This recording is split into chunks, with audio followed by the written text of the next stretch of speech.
এমন এক ঘটনা ঘটছে যা এখন আমার বলতেও লজ্জাজনক। কিভাবে বলবো আমি নিজের ভাষায় বুঝতে পারতেছি না। আমার প্রতিষ্ঠানে আমার আসতেও এখন লজ্জাজনক। কোনো শিক্ষক যদি কোনো ছাত্রের হাত থেকে এভাবে নির্যাতিত হয়, অত্যাচার শিকার হয়, মার ঘুষি চোর থাপ্পড় এসব খায়, তাহলে ওই শিক্ষকের মনে করেন সমাজে মুখ দেখানোর মতো ক্ষমতা থাকে না। আজকে আমি তারই এক গতকালকে সেই ছেলেটা আমার কাছে পড়তো, আরো 3 জন আমার সাথে একসাথে পড়তো।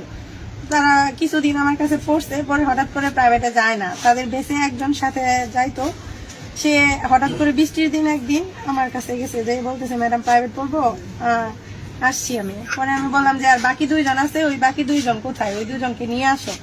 ওই বাকি 2 জন ছাড়া তো এইভাবে পড়ানো যায় না, অনেক কষ্ট হয়ে যায় একা একা পড়াইতে।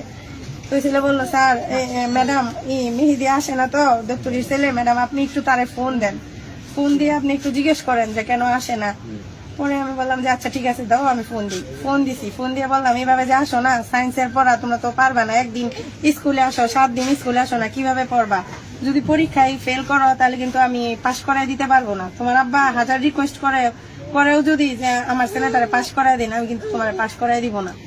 তারপরে উত্তরে সে আমার জবাব দিল, ম্যাডাম আপনি কেমন ক্ষমতা আপনি আমার ফেল করাই দেওয়ার, আপনি করায়েন। আমি এটা শুই না, তখন আমার খুব খারাপ লাগছে, একটু মনে কষ্ট পাইছি। তখন আমি বললাম যে আচ্ছা ঠিক আছে বাদ দাও, তোমাদের আমি আর পড়াবো না, তোমাদের আর পড়াশোনা করতে হবো না, আমি আর পড়াবো না।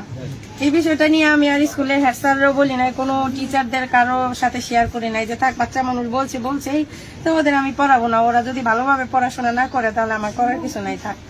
এটা নিয়ে সেই স্কুলে এসে বিভিন্ন ছেলে মেয়েদের সাথে আমার নামে বদনাম গায় যে ম্যাডামে ভালো করে পড়াইতে পারে না, এই জন্য ম্যাডামের কাছে আমরা পড়া বাদ দিছি।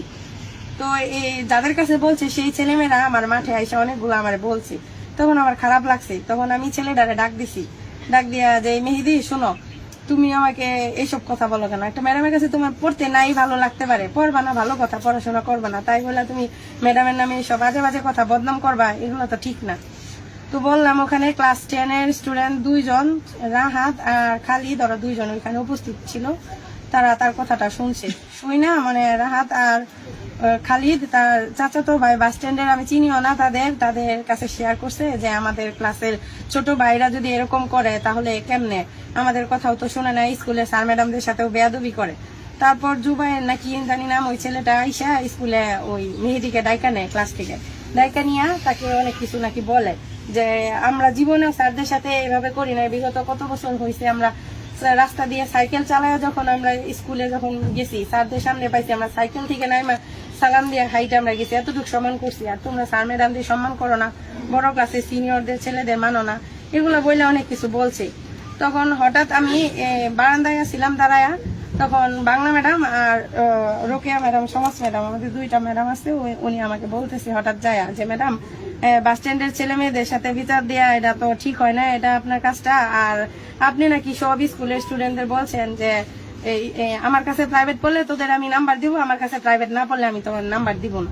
তখন আমি ম্যাডামদের বললাম, ম্যাডাম শুনেন, স্কুলের বিষয় এগুলো, আমি যদি কোনো অন্যায় প্রতিবাদ হয়, কোনো একটা সমস্যা হয়, আমি হেড স্যাররে বলবো আগে, আমি অ্যাসিস্ট্যান্ট স্যারকে, হেড স্যারকে বলবো, আমি প্রধান শিক্ষক আছে তাকে বলবো, আমি জানাবো, আমি কেন বাস স্ট্যান্ডের ছেলে মেয়েদের আমি বলতে যাব? আর আপনার কি মনে হয় একটা টিচার কোনোদিন শিক্ষক স্টুডেন্টদের বলবে যে আমি করব না, আমি তোরা যদি আমার কাছে প্রাইভেট পড়স তাহলে আমি তোদের প্রাইভেট পড়াবো আর পাশ করাবো পরীক্ষায়, আর প্রাইভেট না পড়লে আমি ফেল করবো? আপনাদের কি মনে হয় এরকম? কয় আপনার বিরুদ্ধে সবাই বলতেছে, ওই এক ম্যাডামে বললো, বাংলা ম্যাডামে বললো যে আপনার বিরুদ্ধে সবাই বলতেছে ক্লাসের। আমি বলছি কোন ছেলে মেয়েরা বলে, যান আমি যাই, সবার সাথেই আমি কথা বলি, আপনাদের আমি দেখাই, জিজ্ঞেস করি সবার সামনে। তো এখানে আমাদের এই ক্লাসে 9ম শ্রেণীতে আমাদের সিনিয়র শিক্ষক আনিচ্ছা ধর্ম ক্লাস নিচ্ছিল তখন, তো আমার সাথে রোকেয়া ম্যাডাম আর পারভিন ম্যাডাম আসছিল। আসার পরে তো ক্লাসে আসার পরে আমি 9ম শ্রেণীর সব শিক্ষার্থীদের ওই ম্যাডামদের স্যারদের সামনে জিজ্ঞেস করছি যে তোমাদের কি আমি কখনো বলছি যে আমার কাছে প্রাইভেট পড়লে তোমাদের আমি পাশ করাবো পরীক্ষায়, প্রাইভেট না পড়লে পাশ করাবো না? 9ম শ্রেণীর ছাত্রছাত্রীরা বলে না ম্যাডাম, কেউ একটা ছেলে মেয়েও বলতে পারে না যে না ম্যাডাম আপনি তো আমাদের সাথে এরকম ভাবে কোনোদিন কথা বলেন, এগুলো বলেনি নাই। তখন ওই দপ্তরির ছেলে মেহেদি হাত তুলে দাঁড়াইছে, আমি বলছি হাত তুলে দাঁড়াইছে তুমি কি বলবা? আমি কি বলছি তোমাকে? কই ম্যাডাম আপনি আমাকে পড়াবেন না করছেন, আপনি আমাকে পরীক্ষায় ফেল করাবেন বলছেন, আমাকে ফেল করায় দিবেন, করবেন। পরে আমি বলছি যে ফেল করায় দিব, আমি তোমাকে এটা কখন বললাম যে ফেল করায় দিব? তোমার একটা শিক্ষক কি স্টুডেন্টদের চাই যে ফেল করাইতে? আমি তোমাকে এইভাবে বলছি যে পরীক্ষায় যদি ফেল করো, ক্লাসে আসো না, স্কুলে আসো না, ভালো করে পড়াশোনা করো না, যদি ফেল করো তোমার আব্বা হাজার রিকোয়েস্ট করলেও আমি তোমাকে পাস করাবো না। উত্তরে তুমি আমার কি কথাটা বলছিলা যে ম্যাডাম আপনি কেমন ক্ষমতা, আপনি আমার ফেল করাইলে করায়েন। তাহলে এইসব কথা বলো। আমার সে চোখ রাগায় ধইরা মানে এমন ভাবে অবস্থা, তুই এর মতো উচ্চারণ করে আমার সাথে চোখ রাগান্বিত করে আমার এমন একটা বাজে গালি দেওয়া শুরু করছে। তখন এটা দেখা আমি মনে করেন কাছে যাই, আমি তার গালে একটা চর দিছি। চর দেওয়ার পরে সে কি করলো, উল্টা আমার গায়ে চর, আর স্যারদের সামনে এতগুলো স্টুডেন্টদের সামনে মনে করেন আমার হাতে 4-5টা ঘুষি। আমার হাতে এখনো দেখেন এইভাবে ফুইলা আছে, হাত নিয়ে আমি বোঝা হইতে পারতেছি না। এই মনে করেন আমি আজকে এই ঘটনাটা যদি আজকে অন্য একটা টিচারের কাছে ঘটতো, টিচারের সাথে এই এলাকার অন্য একটা ম্যাডামের সাথে ঘটতো, তাহলে কি অবস্থাটা হইতো? এই দপ্তরের কি বাড়ি ঘর আজকে ঠিক থাকতো? কেউ এভাবে ঠিক থাকতে বসে থাকতে পারতেন না। আর আমি এক অন্য দেশ থেকে আসছি দেখে আমার কাছে কেউ নাই একটা পাশে দাঁড়ানোর মতো। খুবই লজ্জাজনক এই বিষয়টা, আমি বলার মতো আমার বাসা নাই।